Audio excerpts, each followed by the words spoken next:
তার মানে এই যে পরিমাণটা এটা হচ্ছে 1।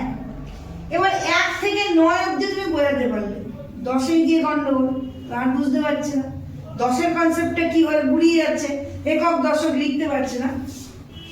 তখন আমাদের কি করতে হয়, ওদেরকে বোঝাতে হয় 1, 2, 3, 4,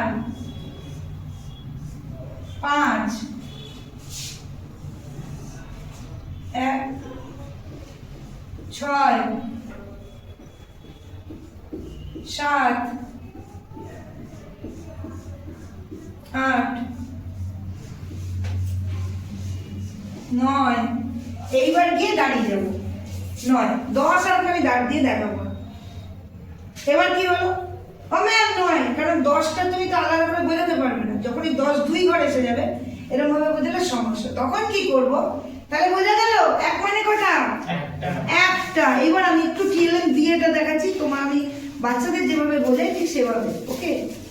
এরকম 10টা বান্ডিল, এটা বাচ্চাদের দিয়ে বানাবে। আমার হাতের সময় ছিল না বলে আমি নিয়ে আসতে পারিনি, মানে স্কুলে ঢুকতে পারিনি। সব বাচ্চাদের বলে পাটকাঠি নিয়ে, এই তোদের বাড়ি পাটকাঠি আছে, দেখবে এত চলে আসবে। ওদেরকে দিয়ে পাটকাঠিগুলোকে সুন্দর করে আগের দিন রং করাবে, ঠিক আছে, ওরাই করবে। পরের দিন বলি কালকে এটা নিয়ে খেলবো, কিন্তু দিস ইজ খেলা। খবরদার বোঝাতে জন্য আমি দর্শক বোঝাচ্ছি, কেউ বুঝবে না। কালকে কিন্তু আমরা খেলা খেলবো। এবার এই রফিকুল, তোর বান্ডিলটা খোলতো, তোর কাছে কটা পাটকাঠি আছে নিয়ে আয়। ও নিয়ে আসলো একটা। হ্যাঁ, ওকে চিনতে দে, কটা আছে বলো তো, গোনো গোনো, কটা নাকি? 4টে ম্যাম। আচ্ছা, আরো দিলাম, দেখো এবার কটা হলো? 5টা 6টা। 6টা হলো। তোমার কাছে কটা আছে দেখো তো? 4টে আছে। 4টে। এবার একসাথে সব কটা গোনো তো দেখি কটা হলো, গুনি একবার। হ্যাঁ। এটা কটা হলো?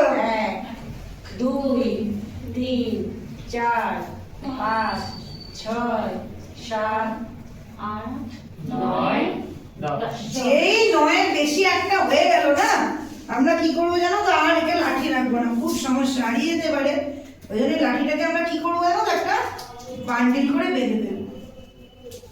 এটা আমার কটা হয়ে গেল তাহলে, এই বান্ডিলটা 10টা। যখনই আমাকে কেউ 10টা দেবে না, 9-এর বেশি একটা হয়ে গেলেই তখন সেটাকে আমি কি করবো, বাবা বেঁধে ফেলবো, না হারিয়ে যেতে পারে, আমি 10টা রাখতে পারবো না। 9টা অব্দি আমরা গুছিয়ে রাখতে পারি, কিন্তু যখনই 10টা, কেউ কিন্তু আলাদা রাখবে না, সবাই বান্ডিল করে ফেলবে, ঠিক আছে। আচ্ছা, এখানে কটা ছিল আমার তাহলে? আবার কোনো কটা ছিল, কোনো ছেলে পেলে কোনো কটা